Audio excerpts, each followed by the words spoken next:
ആദ്യത്തെ തവണ ഞാൻ +2 കഴിഞ്ഞൊന്ന് എഴുതി. സ്കോർ വളരെ ലോ ആയിരുന്നു. ഞാൻ ഫസ്റ്റ് ഇയർ ഇവിടെ വരുന്നു. അപ്പോൾ എനിക്ക് മാർക്ക് കുറവായിരുന്നു. അപ്പോൾ എനിക്ക് സ്വാഭാവികമായിട്ടും വിഷമമായി. പിന്നെ റിപ്പീറ്റിന് വരുന്നു. റിപ്പീറ്റിന് വരുമ്പോഴും ഞാൻ അത്യാവശ്യമൊക്കെ പഠിച്ചു. പക്ഷേ ഞാൻ വിചാരിച്ച അത്രയും എന്നെക്കൊണ്ട് പറ്റിയില്ല. ഞാൻ അങ്ങനെ ഒരു ഡിപ്രഷൻ. ബ്രില്യൻ്റ് എനിക്ക് 2 കാര്യങ്ങൾ ചെയ്തു. ഒന്ന്, എൻ്റെ ഓവർ കോൺഫിഡൻസ് തകർത്തു. 2, എനിക്ക് സെൽഫ് മോട്ടിവേഷൻ തന്നു. ഇപ്പോൾ എവിടെ പോയാലും ബ്രില്യൻ്റ് സ്റ്റുഡൻസ് ആണ് മിക്കതും. മാക്സിമം ഒരു 90% ബ്രില്യൻ്റ് സ്റ്റുഡൻസ് തന്നെയാണ്. ഞാൻ സത്യം പറഞ്ഞാൽ ബ്രില്യൻ്റിൽ പറയാൻ പാടുണ്ടോ എന്ന് എനിക്കറിയത്തില്ല. ബ്രില്യൻ്റിലെ ബിരിയാണി ഏറ്റവും മിസ് ചെയ്യുന്നത് ബ്രില്യൻ്റിലെ ബിരിയാണിയാണ്. ചില കാര്യങ്ങൾ അങ്ങനെയാണ്. നമ്മൾ ചെറിയ കാര്യങ്ങളിൽ തട്ടി വീണാലും നമുക്ക് വേണ്ടി വലിയ കാര്യങ്ങൾ കാത്തിരിപ്പുണ്ടാവും.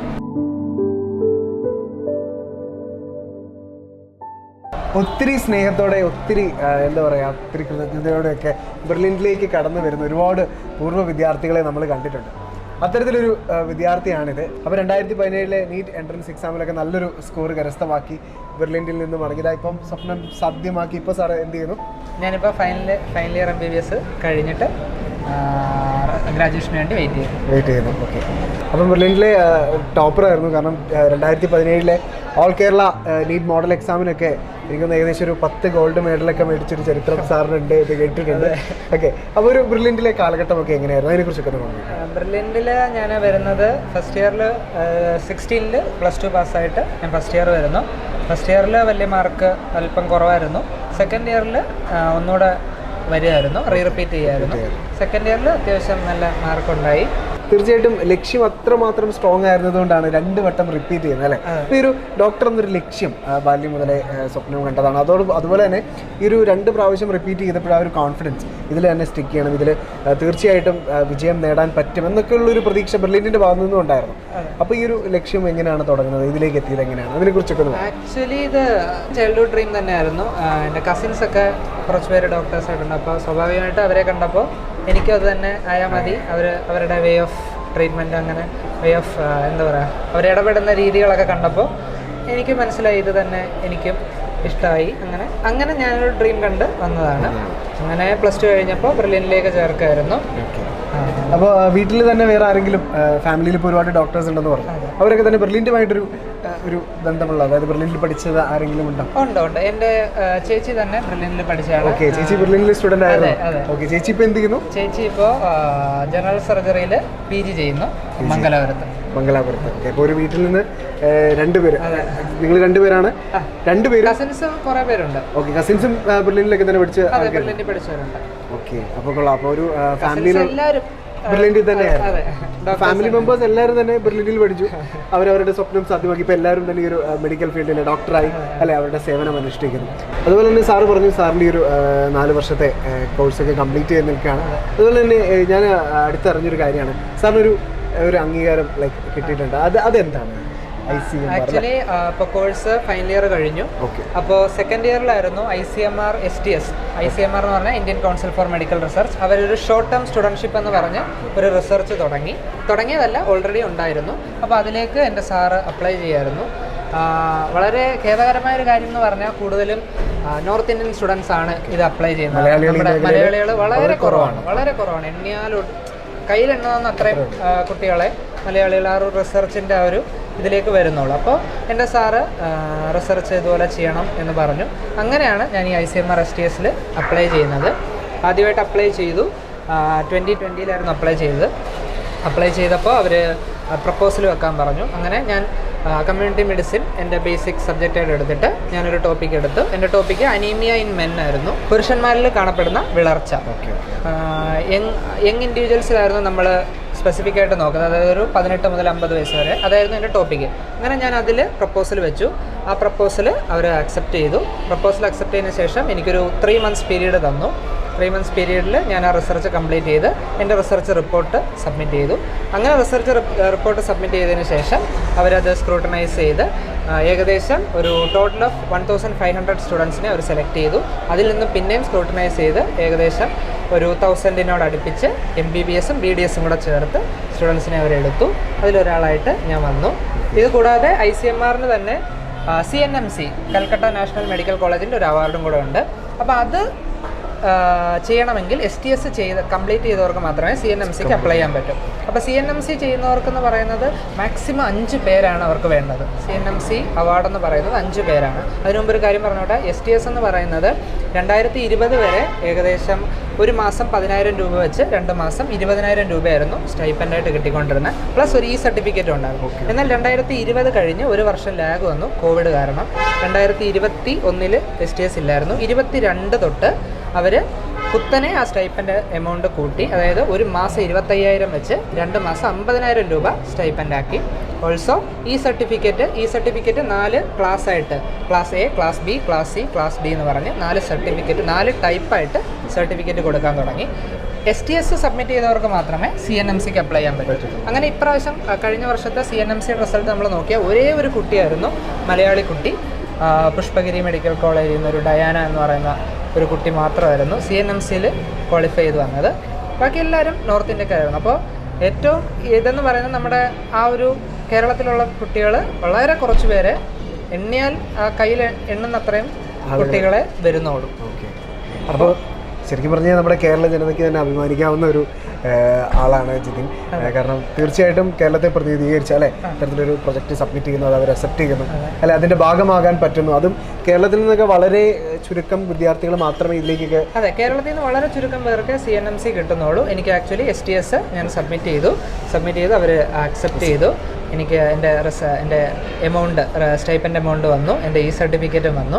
അപ്പോൾ സർട്ടിഫിക്കറ്റ് വന്നു കഴിഞ്ഞാൽ മീൻസ് അപ്രൂവൽ ചെയ്താൽ നമുക്ക് പബ്ലിഷ് ചെയ്യാം. നമുക്ക് ഏതെങ്കിലും ഒരു റിസർച്ച് ജേണലിൽ പബ്ലിഷ് ചെയ്യാം. റിസർച്ച് ജേണലിൽ പബ്ലിഷ് ചെയ്താൽ നമ്മുടെ പേരിൽ ഫസ്റ്റ് ഓതറായിട്ട് നമുക്കൊരു ആർട്ടിക്കിൾ, അതായത് നമ്മുടെ പേരിൽ ഒരു ആർട്ടിക്കിൾ എപ്പോൾ നോക്കിയാലും അത് നമ്മുടെ ഒരു അസറ്റായിട്ട് കാണും. അപ്പോൾ അതിൻ്റെ ഒരു ബെനിഫിറ്റ് എന്താണെന്ന് വെച്ചാൽ, ഫസ്റ്റ് തിങ് നമ്മുടെ CVക്ക് വളരെ നല്ലൊരു ഗ്രേഡിംഗ് അപ്പ് കൊടുക്കുന്നു. CVയിൽ ഒരു റിസർച്ച് ആർട്ടിക്കിൾ ഉണ്ടെന്ന് പറഞ്ഞാൽ അതൊരു പോസിറ്റീവ് ഇതാണ്. ഓൾസോ നമ്മുടെ PG അഡ്മിഷൻ, അതായത് USMLE പ്ലാവ് പോലുള്ള കോഴ്സുകൾക്ക് ഇത് ഒരു ഗ്രേഡിംഗ് അപ്പാണ്, അതായത് യൂസ്ഫുൾ ആണ്. ഇത് അവർക്ക് സ്പെഷ്യൽ വെയിറ്റേജ് കൊടുക്കുന്നുണ്ട്. വെയിറ്റേജ് എന്ന് തന്നെ പറയണം, സ്പെഷ്യൽ വെയിറ്റേജ് ഉണ്ട്. അപ്പോൾ വെളിയിലേക്ക് പോകുന്നവർക്ക് USMLE പ്ലാബ്, അഡ്മിഷൻ എടുക്കുന്നവർക്ക്, PG അഡ്മിഷൻ എടുക്കുന്നവർക്കല്ല. റിസർച്ച്, നമ്മുടെ പേരിലൊരു റിസർച്ച് നമ്മൾ കണ്ടുപിടിച്ച് നമ്മൾ റിസർച്ച് ചെയ്ത് നമ്മുടെ പേരിലൊരു ആർട്ടിക്കിൾ വരികയാണ്. അപ്പോൾ അതിൻ്റേതായ ഒരു അഡ്വാൻറ്റേജ് എന്തായാലും ഉണ്ട്. അപ്പോൾ ഈ ഒരു അംഗീകാരങ്ങൾക്കൊക്കെ ശേഷം ഒത്തിരി സന്തോഷത്തോടുകൂടിയാണ് നമ്മുടെ ഒരു ബ്രില്യൻ ക്യാമ്പസിലേക്ക് വന്നിരിക്കുന്നത് അല്ലേ. ഇവിടെ ഒരുപാട് ഓർമ്മകളുണ്ട്. ഓർമ്മകൾ എന്ന് പറയുന്നത് അങ്ങനെ വെറും ഓർമ്മകൾ മാത്രമായിട്ടല്ല. ഇപ്പോൾ എന്നോട് പറഞ്ഞ് 2 വർഷത്തെ ഒരു ഗിവ് അപ്പ് ചെയ്യാത്തൊരു സ്റ്റഡീസ്, അതിന് മോട്ടിവേറ്റ് ചെയ്ത ഒരുപാട് ആളുകളുണ്ട്, നമ്മുടെ പ്രൊഫസേഴ്സ്, പിന്നെ അതുപോലെ തന്നെ ക്ലാസ് റൂംസ്, ഫ്രണ്ട്സ്. അപ്പോൾ ഇതൊക്കെ എങ്ങനെയായിരുന്നു ഒരു ബ്രില്യൻറ്റിൻ്റെ കാലഘട്ടം? ബ്രില്യൻറ്റിൻ്റെ കാലഘട്ടം സത്യം പറഞ്ഞാൽ എനിക്ക് സ്പ്ലെൻഡിഡ് അങ്ങനെ തന്നെ പറയാൻ പറ്റൂ. ഞാൻ ഫസ്റ്റ് ഇയർ ഇവിടെ വരുന്നു. അപ്പോൾ എനിക്ക് മാർക്ക് കുറവായിരുന്നു. അപ്പോൾ എനിക്ക് സ്വാഭാവികമായിട്ടും വിഷമമായി. അപ്പോൾ എന്നെ ഇവിടുന്ന് ആദ്യം മോട്ടിവേറ്റ് ചെയ്ത് വിളിക്കുന്നത് ഇവിടുത്തെ ഡയറക്ടർ സാറ് തന്നെയാണ്, ജോർജ് സാറ് വിളിക്കുന്നു. അതെ, സാറ് ഒരുപാട് എന്നെ ഹെൽപ്പ് ചെയ്തു, ഒരുപാട് മോട്ടിവേറ്റ്, നിന്നെ കൊണ്ട് പറ്റും, നിന്നെ കൊണ്ടേ പറ്റൂ എന്ന് പറഞ്ഞ് എന്നെ ഒരുപാട് എനിക്ക് ആത്മവിശ്വാസം തന്നു. ബ്രില്യൻ്റ് എനിക്ക് 2 കാര്യങ്ങൾ ചെയ്തു. ഒന്ന്, എൻ്റെ ഓവർ കോൺഫിഡൻസ് തകർത്തു. 2, എനിക്ക് സെൽഫ് മോട്ടിവേഷൻ തന്നു. അങ്ങനെ ഓവർ കോൺഫിഡൻസ് ആയിരുന്നു, കിട്ടുമെന്ന്. പക്ഷെ അത് തകർത്ത് തന്നു ബ്രില്യൻ്റ്. പകരം കുറച്ച് സെൽഫ് മോട്ടിവേഷൻ എനിക്ക് തന്നു. അങ്ങനെ ജോർജ് സാറ് വിളിക്കുന്നു. അങ്ങനെ ഞാൻ 2ാമത്തെ വർഷം വരികയായിരുന്നു. 2ാമത്തെ വർഷം വന്നപ്പോൾ ജോർജ് സാറ് പിന്നെയും ഒരുപാട് ഹെൽപ്പ് ചെയ്തു പഠിത്തത്തിൻ്റെ കാര്യത്തിൽ. പ്ലസ് എൻ്റെ ക്ലാസ് ടീച്ചർമാർ, ഇവിടുത്തെ ഫാക്കൽറ്റീസ് എടുത്തു പറയേണ്ട കാര്യമാണ്. ഓരോ ഫാക്കൽറ്റി നമുക്ക് ഇൻഡിവിജ്വൽ കെയർ തന്നു. ഓരോ സബ്ജക്റ്റിൽ എവിടെയൊക്കെ ഡൗട്ട് വന്നാലും അത് സ്പെസിഫിക് ആയിട്ട് ക്ലിയർ ചെയ്ത് തന്നു. സ്പെസിഫിക് സെഷൻ വെച്ച് ക്ലിയർ ചെയ്ത് തന്നു. ഏറ്റവും മാർക്ക് കിട്ടുന്നവരെ A+ ബാച്ച് എന്ന് സെഗ്രിഗേറ്റ് ചെയ്ത് അവർക്ക് സ്പെസിഫിക് കെയർ കൊടുത്തു. അങ്ങനെ ഒരുപാട് എടുത്തു പറയത്തക്ക കാര്യങ്ങൾ ബ്രില്യൻ്റ് എനിക്ക് തന്നു. അപ്പം അതിൻ്റെയൊക്കെ ഒരു സന്തോഷം. ഓരോ തവണ ആ ഒരു സ്കോർ ഒക്കെ കൂടി വരുന്നത് ഫേസ് ചെയ്തിരുന്നില്ല. അതായത് ഫസ്റ്റ് ടൈം റിപ്പീറ്റ് ചെയ്യുന്നു, ഞാനൊരു കാര്യം ചോദിച്ചില്ലേ, ഇപ്പം ആദ്യം നീറ്റ് അറ്റൻഡ് ചെയ്തൊരു സമയത്ത് നമുക്ക് കിട്ടിയൊരു സ്കോർ ഉണ്ട്, അതിനുശേഷം 2 തവണ അറ്റൻഡ് ചെയ്തപ്പോഴും അതിൻ്റെ ഒരു ഇമ്പ്രൂവ്മെൻറ്റ് ഫീൽ ചെയ്തിട്ടുണ്ട്. അതെ, അത് എത്രത്തോളമായിരുന്നു, എങ്ങനെയായിരുന്നു? അത് ആദ്യത്തെ തവണ ഞാൻ +2 കഴിഞ്ഞൊന്ന് എഴുതി, സ്കോർ വളരെ ലോ ആയിരുന്നു. അത് പറയാൻ പോലും എനിക്ക് ഓർമ്മയില്ല, പക്ഷെ വളരെ ലോ ആയിരുന്നു. പിന്നെ റിപ്പീറ്റിന് വരുമ്പോഴും ഞാൻ അത്യാവശ്യമൊക്കെ പഠിച്ചു. പക്ഷേ ഞാൻ വിചാരിച്ച അത്രയും എന്നെ കൊണ്ട് പറ്റിയില്ല. ഞാൻ അങ്ങനെ ഒരു ഡിപ്രഷൻ എന്ന് പറയാൻ പറ്റത്തില്ല, ഒരു സാഡായി, വിഷമമുണ്ടായിരുന്നു. നമ്മൾ പ്രതീക്ഷിച്ച സ്കോർ കരസ്ഥമാക്കാൻ പറ്റില്ല, ആ ഒരു എന്താ പറയുക എക്സ്പെക്ടേഷൻ അനുസരിച്ച് വന്നില്ല. അപ്പോൾ സ്വാഭാവികമായിട്ട് സങ്കടമായി. അങ്ങനെയാണ് സാർ എന്നെ വീണ്ടും വിളിക്കുന്നത്. സാറ് വീണ്ടും വിളിക്കുന്നു. അപ്പോൾ നീറ്റിൻ്റെ മാർക്ക് വെച്ച് എനിക്ക് ഇവിടെ ഫ്രീ ആയിട്ട് അഡ്മിഷൻ തന്നു. എല്ലാം സാർ എന്നെ മുൻകൈ എടുത്ത് നിന്നെ കൊണ്ട് പറ്റും, നീ പഠിച്ചാൽ മതി എന്ന് പറഞ്ഞ് സാർ അങ്ങനെ സ്പെസിഫിക് ആയിട്ട് ഒരു കെയർ തരുന്നു. ആ കെയറിലൂടെയാണ് സത്യം പറഞ്ഞാൽ എനിക്ക് മുന്നോട്ട് പോകാനൊരു പ്രചോദനം തന്നെ. അപ്പോൾ ആ ഒരു പ്രചോദനം ഇപ്പോൾ എത്തി നിൽക്കുന്നത് അല്ലേ, ആ ഒരു പ്രചോദനം ഇപ്പോൾ നമ്മുടെ സ്വപ്ന സാക്ഷാത്കാരം, അതായത് MBBS എന്നൊരു ലക്ഷ്യത്തിലേക്ക് തന്നെ നമ്മളെ എത്തിച്ചു എന്ന് തന്നെ പറയുന്നത്. പിന്നീടുള്ളൊരു കാലഘട്ടം, അതായത് ബ്രില്യൻ്റ്ലി ഒരു ഓർമ്മകൾക്കൊക്കെ ശേഷം സാർ പിന്നെ എത്തിച്ചെല്ലുന്നത് ക്യാമ്പസിലേക്കാണ്. എവിടെയായിരുന്നു ആ ഒരു MBBS ലക്ഷ്യം തുടക്കമിടുന്നതും അവിടെയുള്ളൊരു ഓർമ്മയും ആ ഒരു ക്ലാസ്സും അവിടുത്തെ ഒരു ആംബിയൻസും? ഞാൻ ഇവിടെ എനിക്ക് അഡ്മിഷൻ കിട്ടുന്നത് കോയമ്പത്തൂർ PSC മെഡിക്കൽ കോളേജിലാണ്. അപ്പോൾ അവിടെ ചെല്ലുമ്പോൾ ഇവിടുന്ന് നമ്മുടെ മലയാളീസ് എൻ്റയർലി ഡിഫറെൻ്റ് ഒരു കൾച്ചർ, ഒരു ട്രഡീഷൻ, ഭാഷ, ഫുഡ് എല്ലാമായിട്ടും ഒരു എന്താ പറയുക ഒരു അക്കോമഡേഷൻ പ്രശ്നമായിരുന്നു. പിന്നെ വന്നത് ഏറ്റവും എടുത്തു പറയത്തക്ക കാര്യം, എവിടെ നോക്കിയാലും നമ്മുടെ കുറച്ച് ഫ്രണ്ട്സ് ഉണ്ടായിരുന്നു. ബ്രില്യൻറ്റിലെ സ്റ്റുഡൻസ് എവിടെ പോയാലും ഉണ്ട്. ഏത് മെഡിക്കൽ കോളേജ് എടുത്തു ഞാൻ കൗൺസിലിങ്ങിന് കുറച്ച് സ്ഥലത്ത് പോയി. കാരണം കേരളത്തിൽ കുറച്ച് പ്രശ്നങ്ങൾ കിട്ടത്തില്ല എന്ന് തോന്നിയപ്പോൾ ഞാൻ കൗൺസിലിങ്ങിന് ബാംഗ്ലൂർ, തമിഴ്നാട്ടിലൊക്കെ പോയി. അപ്പോൾ എവിടെ പോയാലും ബ്രില്യൻറ്റിലെ സ്റ്റുഡൻസ് ആണ് മിക്കതും. മാക്സിമം ഒരു 90% ബ്രില്യൻറ്റിലെ സ്റ്റുഡൻസ് തന്നെയാണ്. അത് നമുക്ക് വർഷങ്ങളായിട്ട് എല്ലാവരിൽ നിന്നും ഒക്കെ അറിയാം. ഈ വർഷങ്ങളിലുമൊക്കെ ഇവിടുന്ന് 4000-ലധികം വിദ്യാർത്ഥികൾ അഡ്മിഷൻ കരസ്ഥമാക്കി പല കോളേജുകളിലേക്കായിട്ട് ചെന്നു. ഏത് കോളേജ് എടുത്ത് നോക്കിയാലും അവിടെ ബ്രില്യൻറ്റ് സ്റ്റുഡൻസ് ഉറപ്പായിട്ട് 100% ഷുവർ അവിടെ ബ്രില്യൻറ്റ് സ്റ്റുഡൻസ് ഉണ്ട്. അപ്പോൾ അതെനിക്കൊരു ധൈര്യമായിരുന്നു. കാരണം എൻ്റെ കോളേജ് ചെന്നപ്പോൾ ഒരു 95% ബ്രില്യൻറ്റ് സ്റ്റുഡൻസ് തന്നെയായിരുന്നു. അവരൊക്കെ എന്നെ റെക്കഗ്നൈസ് ചെയ്തു. അപ്പോൾ എനിക്കും സന്തോഷമായി. അങ്ങനെ ഞാൻ പതുക്കെ ഞാൻ കേരളത്തിന് വെളിയിൽ ആദ്യമായിട്ടാണ്, കേരളത്തിന് വെളിയിൽ അങ്ങനെ പോയിട്ടില്ല. അക്കോമഡേറ്റ് ചെയ്തു. അങ്ങനെ ആ ഒരു ഇതായി. First experience best experience. അതെ. അതുപോലെ തന്നെ ശരിക്കും പറയുകയാണെങ്കിൽ ആ ഒരു അക്കാഡമിക് ഇയർ 4 വർഷം, ആ ഒരു 4 വർഷം ആ ഒരു ക്യാമ്പസ്, ചിലപ്പോൾ ഒരു പക്ഷേ അടുത്ത വർഷങ്ങളിലൊക്കെ നമ്മുടെ കുട്ടികളൊക്കെ കോയമ്പത്തൂർ ക്യാമ്പസിലേക്ക് പോകാൻ സാധ്യതയുണ്ട്. അപ്പോൾ സ്വാഭാവികമായിട്ടും അവർക്കൊക്കെ അവരുടെയൊക്കെ ഒരു അറിവിന് വേണ്ടി എങ്ങനെ ഉണ്ടായിരുന്നു ആ ഒരു ക്യാമ്പസ്? അവിടുത്തെ ക്യാമ്പസ് എന്ന് പറയുന്നത് നല്ല ക്യാമ്പസ് ആയിരുന്നു. സ്വാഭാവികമായിട്ടും നമ്മുടെ കേരളത്തിനോട് അടുത്ത് കിടക്കുന്നതുകൊണ്ട് ഒരു ടിപ്പിക്കൽ തമിഴ് കൾച്ചർ എന്ന് നമുക്ക് പറയാൻ പറ്റത്തില്ലെങ്കിലും നമ്മുടെ കുറച്ച് മലയാളീസൊക്കെ അവിടെ ഇവിടെയൊക്കെ ഉണ്ട്. നമുക്കതൊരു ആശ്വാസമാണ്. അത്യാവശ്യം മലയാളി ഫുഡൊക്കെ കിട്ടും. എപ്പോഴും തൈര് സാധവും സാമ്പാർ സാധവും ഒക്കെ അല്ല, അത്യാവശ്യം മലയാളി ഫുഡൊക്കെ കിട്ടുന്ന നല്ലൊരു ക്യാമ്പസ് ആയിരുന്നു. ഒരുപാട് ഓർമ്മകൾ ക്യാമ്പസിലും ഉണ്ട്. ഞാനവിടെ ചെന്നപ്പോൾ തൊട്ട് എൻ്റെ ഫ്രണ്ട്സ് ബ്രില്യൻറ്റിലെ സ്റ്റുഡൻസ് തന്നെയായിരുന്നു. അങ്ങനെ ബ്രില്യൻറ്റ് തന്ന ഒരു സുഹൃബന്ധമാണ് അന്നും ഇന്നും കൂടെ ഉള്ളത്. ഞാൻ ഒരു ഫുഡിൻ്റെ കാര്യം പറഞ്ഞപ്പോൾ ഒരു കാര്യം കൂടെ ഓർത്തു. ബ്രില്യൻറ്റിലൊരു ഫുഡും ഹോസ്റ്റലും അതൊക്കെ എങ്ങനെയുണ്ട്? ബ്രില്യൻറ്റിൽ ഞാൻ ആദ്യത്തെ വർഷം കൊല്ലത്താഴെ ഹോസ്റ്റലിലായിരുന്നു, രണ്ടാമത്തെ വർഷം എടമനപ്പെട്ട് ഹോസ്റ്റലിലായിരുന്നു. രണ്ടിടത്തും അടിപൊളിയായിരുന്നു. ഞാൻ സത്യം പറഞ്ഞാൽ ബ്രില്യൻറ്റിൽ പറയാൻ പാടുണ്ടോയെന്ന് എനിക്കറിയത്തില്ല, ബ്രില്യൻറ്റിലെ ബിരിയാണി ഏറ്റവും മിസ് ചെയ്യുന്നത് ബ്രില്യൻറ്റിലെ ബിരിയാണിയാണ്. അപ്പോൾ ഞങ്ങൾക്കതൊരു ഫ്രൈഡേ ആയിരുന്നു ഏറ്റവും കൂടുതൽ ബ്രേക്ക് കിട്ടുന്നൊരു സമയം. അപ്പോൾ ആ ഒരു സമയത്ത് ഞങ്ങൾ മിക്കവാറും ഒക്കെ ബിരിയാണി കഴിക്കുമായിരുന്നു. മെസ് ഫുഡും ഹോസ്റ്റലിലെ ഫുഡും എല്ലാം നല്ലതായിരുന്നു. പിന്നെ ആ ഒരു ഫുഡിന്റെ രുചി പിടിച്ച് പിന്നെ അത് കിട്ടിയിട്ടില്ല.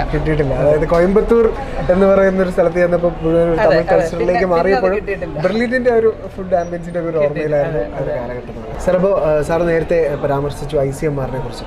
നമ്പർ ഓഫ് അറ്റംപ്റ്റ്സ് മാത്രമേ, അത് വളരെ കുറച്ച് കുട്ടികൾ മാത്രമേ മലയാളികളിൽ നിന്ന് പ്രതിനിധീകരിച്ച് അതിലേക്ക് വരാറുള്ളൂ എന്ന് പറയുന്നു. ഒരുപക്ഷെ അത് അവർക്ക് അതിനെക്കുറിച്ച് വലിയ ധാരണയില്ലാത്തതുകൊണ്ട് എന്താണ് അതുപോലെ തന്നെ സാർ പറയുമ്പോൾ നമുക്ക് ഇനിയുള്ള, അതായത് ഇപ്പം ഫസ്റ്റ് ഇയറിലും സെക്കൻഡ് ഇയറും തേർഡ് ഇയറിലും ഒക്കെ പല മെഡിക്കൽ കോളേജുകളിലായിട്ട് ബ്രില്യൻറ്റിലെ വിദ്യാർത്ഥികൾ പഠിക്കുന്നുണ്ട്. അപ്പോൾ അതിൻ്റെ ഒരു ആവശ്യകത എന്തെല്ലാം എന്നൊക്കെ പറയാം. അപ്പോൾ ഫസ്റ്റ് തിങ് എന്ന് പറയുന്നത് 2023 ICMR STS ആപ്ലിക്കേഷൻ ക്ഷണിച്ചിട്ടുണ്ട്.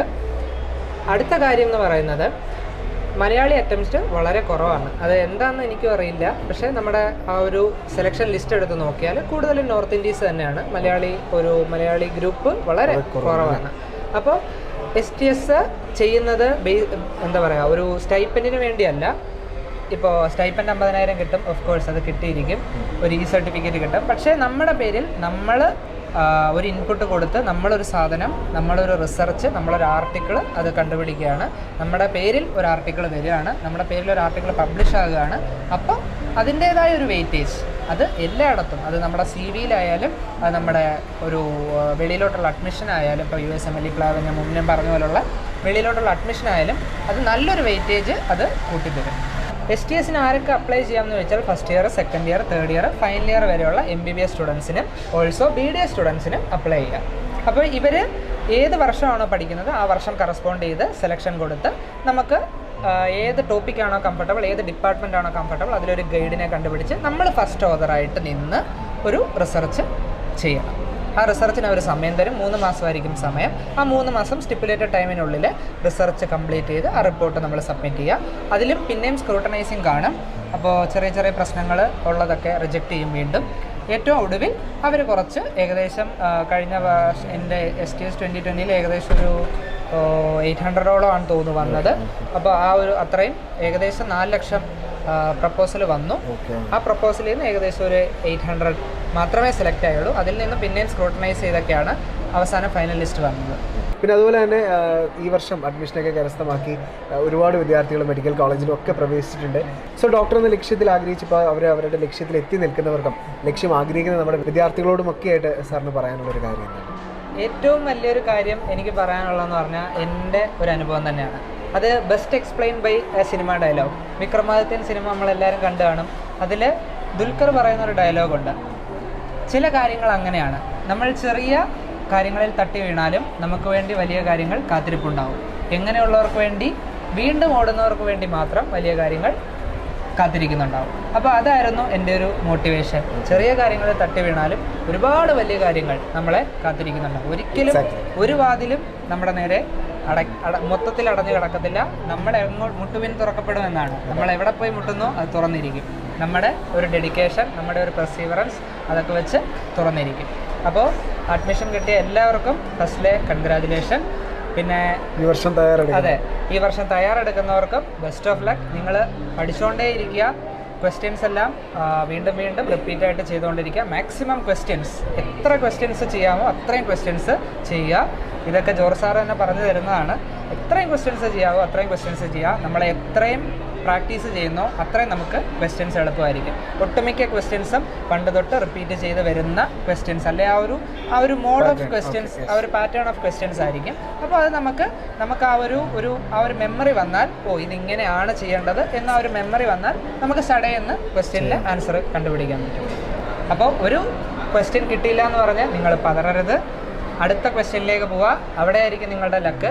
അതും അറിയത്തില്ലെങ്കിൽ അടുത്ത ക്വസ്റ്റ്യനിലേക്ക് പോവുക. അത് ഉറപ്പായിട്ടും നിങ്ങൾക്ക് അറിയാവുന്നതായിരിക്കും. അങ്ങനെ അറിയാവുന്നത് ക്വസ്റ്റ്യൻ നമ്പർ നോക്കി ചെയ്യുക. ദയവ് ചെയ്ത് ക്വസ്റ്റ്യൻ നമ്പർ വിട്ട് പോകരുത്. അതായത് ക്വസ്റ്റ്യൻ നമ്പർ റോങ് ആയിട്ട് മാർക്ക് ചെയ്യരുത്. ക്വസ്റ്റ്യൻ നമ്പർ നോക്കി ഏതൊക്കെ ആദ്യമേ അറിയാമോ അതൊക്കെ ആദ്യമേ ചെയ്യുക. കുറച്ച് സമയം വേണ്ടത് നമ്മൾ ആദ്യമേ കുറച്ച് സമയം മാറ്റിവെച്ച് കുറച്ച് സമയം സേവ് ചെയ്ത് അതിനു വേണ്ടി ഉപയോഗിക്കുക. അപ്പോൾ ഒരു ക്വസ്റ്റ്യൻ അറിയത്തില്ല എന്ന് പറഞ്ഞാൽ ഒരിക്കലും ഡെസ്പ് ആവരുത്. പുറവാലെ, അതായത് ബാക്കി ഇഷ്ടം പോലെ ക്വസ്റ്റ്യൻസ് നമുക്കറിയാവുന്നതാണ്.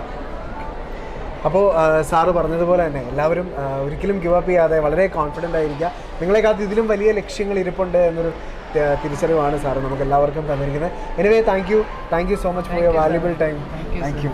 എൻട്രൻസ് സംബന്ധമായ വാർത്തകളും അപ്ഡേഷനുകളും ഏറ്റവും വേഗം ആധികാരികമായി അറിയാൻ ബ്രില്യൻറ്റ് സ്റ്റഡി സെന്റർ പാല യൂട്യൂബ് ചാനൽ സബ്സ്ക്രൈബ് ചെയ്യുക. ബെൽ ഐക്കൺ അമർത്തുക. ഈ വീഡിയോ മറ്റ് സുഹൃത്തുക്കളിലേക്കും ഷെയർ ചെയ്ത് നൽകുക.